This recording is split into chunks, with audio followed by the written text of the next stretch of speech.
d'abord, Mazal Tov à Israël Torah, Baruch Hashem, d'année en année, ça se développe, ça grandit et surtout, ça trouve toujours des thèmes originaux pour tirer l'attention et au contraire aiguiser un petit peu l'assiduité de ses auditeurs. J'aimerais juste, pour ma part, puisque le thème c'est les amis d'Israël, et que j'ai la chance, Baruch Hashem, d'avoir eu pour beau-père le Rav Sitruk Zatzal, j'aimerais juste raconter comment, après sa maladie, c'était en 2001, lorsque Rav Sitruk avait eu son AVC et qu'il se remettait péniblement, ma femme devait accoucher, et en espérant que ce soit un garçon, on désirait vraiment qu'il puisse être Sandak. On savait pas si sa santé le lui permettrait, mais en tout cas, cette fois-ci, nous avions décidé que ma femme accoucherait donc en France.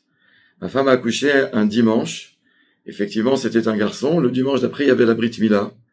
Et c'est quelque chose qui nous avait beaucoup marqué parce que ça nous a montré l'amitié que certains goïms, et je vais vous dire qui, pouvaient entretenir avec le Rav.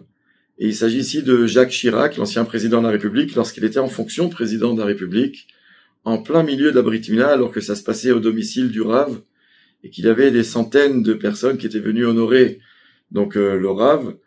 Et bien, en plein milieu de la Brit Mila, on entend un brouhaha de l'extérieur, et on entend un message qui dit « Le président est là, le président est là ».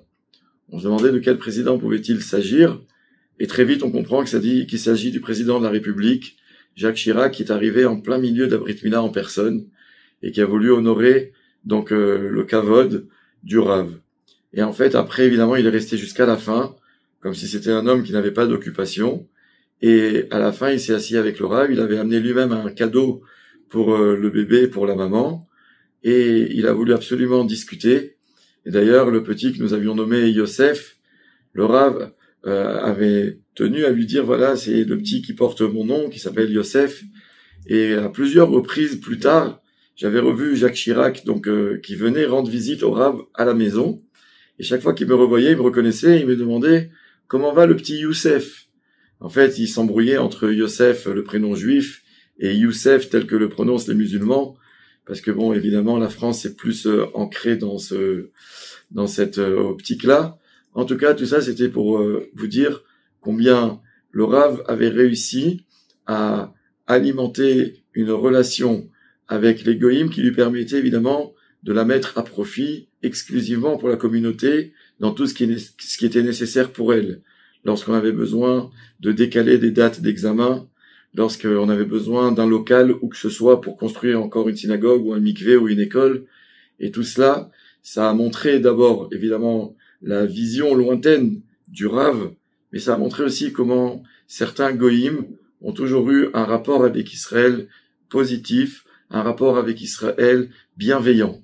Et en cela, donc évidemment, ils en méritent une certaine bénédiction. Et en cela, surtout, Be'ezrat Hashem, on peut bénir que très très vite, les textes des prophètes qui nous disent qu'à la fin des temps, les goïms seront main dans la main avec les juifs pour encourager les juifs dans leur chemin de service à Kadosh Baruch Hu, de Avodat Hashem. Eh bien, peut-être que de temps en temps dans l'histoire, on l'a vu, on l'a vécu, et c'était prémonitoire pour ce qui se passera Be'ezrat Hashem à la fin des temps très vite. Besorot Tovot, à très bientôt. Et bracha v'atzlacha, notre ami Shimshon, qui puisse continuer haut la main à diriger cette belle entreprise que représente Israël Torah.